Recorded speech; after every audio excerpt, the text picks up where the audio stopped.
వాణిజ్య సుంకాల విషయంలో కఠిన వైఖరి అవలంబిస్తోన్న అమెరికా అధ్యక్షుడు డొనాల్డ్ ట్రంప్ తాజాగా మరో కీలక ప్రకటన చేశారు. బ్రిక్స్ అనుకూల దేశాలపై అదనపు టారిఫ్లు విధిస్తామని హెచ్చరించారు. ఈ మేరకు తన ట్రూత్ సోషల్లో పోస్ట్ పెట్టారు. అమెరికా వ్యతిరేక విధానాలకు మద్దతు ఇచ్చే ఏ దేశానికైనా అదనంగా 10% టారిఫ్లు విధిస్తామన్నారు ట్రంప్. ఇందులో ఎలాంటి మినహాయింపులు ఉండవని స్పష్టం చేశారు.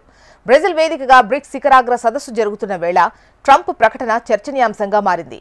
రియో డి జెనిరో నగరంలో ఈ సదస్సు ప్రారంభమైంది. ఇందులో భారత ప్రధాని మోదీ సహా పలువురు దేశాధినేతలు ప్రతినిధులు పాల్గొన్నారు.